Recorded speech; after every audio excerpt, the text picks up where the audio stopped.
Olá! Hoje a gente vai explorar uma ideia que, olha, é fascinante. E se a gente olhasse para a matemática de um jeito diferente? Não para frente, mas para trás. É isso mesmo. Vamos bancar os detetives e desvendar os fundamentos da matemática. Pode parecer uma pergunta meio estranha de primeira, né? Mas ela abre um campo inteiramente novo da lógica. Pensa só, e se, em vez de partir das regras para provar um resultado, a gente pegasse o resultado pronto e fizesse o caminho inverso para descobrir quais regras eram realmente necessárias para chegar até ele? Beleza, para entender isso de vez, vamos usar uma analogia bem simples, que é de uma cozinha. Esse slide aqui mata a charada. A matemática tradicional é assim. Ela te dá os ingredientes, que são os axiomas, e fala, agora faz o bolo, que é o teorema. Já a matemática reversa, não. Ela faz o oposto. Ela te entrega o bolo já pronto, delicioso, e pergunta, ok, quais foram os ingredientes absolutamente essenciais para esse bolo existir? Pois é exatamente essa a premissa da matemática reversa. O objetivo dela é funcionar como um editor super rigoroso, encontrar o conjunto mínimo de regras, os axiomas, que são necessários para um teorema ser verdadeiro. É quase uma busca pela fundação mais limpa, mais enxuta e elegante da matemática. E a técnica principal para fazer isso se chama reversão. A ideia é genial de tão simples. Sabe, na matemática normal a gente prova que ovos levam a um omelete? Na matemática reversa, o jogo vira.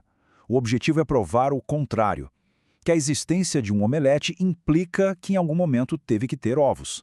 Se der para provar que omelete implica ovos, então pronto, a reversão foi um sucesso. Só que, claro, para essa investigação rolar, nosso detetive não pode sair do zero, né? É preciso ter um kit de ferramentas básico, uma linguagem que todo mundo entenda. Vamos ver então quais são as regras desse jogo. Bom, esse kit básico é o que a gente chama de teoria de base, como esse sistema RCA0 que está aqui. Pensa nela como o bom senso da nossa cozinha. Ninguém fica discutindo se o fogão existe ou se a gente sabe contar, certo? A investigação da matemática reversa é sobre quais ingredientes especiais, além do básico, são necessários para uma receita específica. E a língua que todo mundo fala nessa investigação é a aritmética de segunda ordem. O que é incrível nela é a sua capacidade de ser um tradutor universal. Ela consegue pegar quase qualquer coisa da matemática, geometria, álgebra, cálculo, e traduzir para uma linguagem fundamental, feita só de números naturais e conjuntos de números. Isso coloca todos os dialetos da matemática no mesmo campo de jogo. Certo. Agora a gente chega na parte dos suspeitos principais da nossa investigação. Acontece que a grande maioria dos teoremas que a gente conhece pode ser rastreada até um de 5 sistemas de axiomas. Eles são tão importantes que são chamados de os 5 grandes, ou The Big Five. Olha só como dá para ver aqui, esses 5 sistemas são tipo uma escada de poder. Lá na base, a gente tem o RCA0, que dá conta do básico, da computabilidade.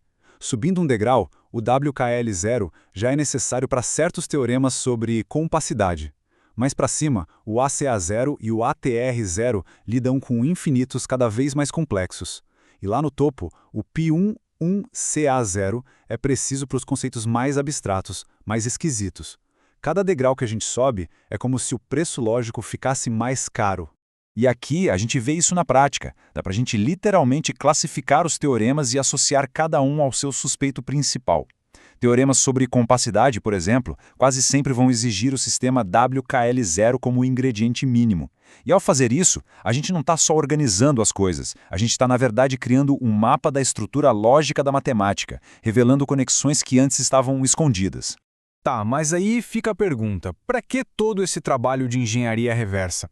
Qual é o sentido disso tudo? Bom, a resposta leva a gente para o coração filosófico da matemática.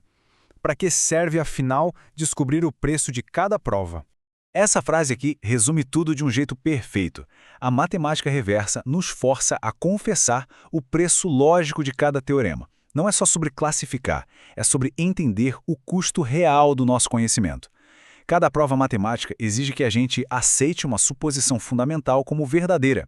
E é aqui que a coisa fica séria. Isso não é só um exercício acadêmico. É sobre revelar aquelas suposições que estão escondidas, sustentando toda a matemática. Isso nos força a encarar o que a gente precisa aceitar como verdade para que uma prova seja válida. E no processo, acaba conectando áreas que pareciam não ter nada a ver e nos ajuda a explorar aquela fronteira misteriosa entre o que dá para calcular e o que não dá. Então, para a gente fechar o raciocínio, a matemática reversa muda totalmente a nossa perspectiva. A gente para de só construir coisas novas e começa a tentar entender a planta baixa do que já foi construído. É um trabalho de detetive que não está procurando o culpado, mas a causa, a origem de cada verdade matemática. E isso tudo deixa a gente com uma última provocação para pensar. Se todo conhecimento matemático tem um preço, uma premissa que a gente tem que aceitar de graça, o que isso realmente nos diz sobre a natureza da verdade em si? O que isso significa sobre as bases da lógica e do próprio conhecimento? O caso, ao que parece, continua aberto.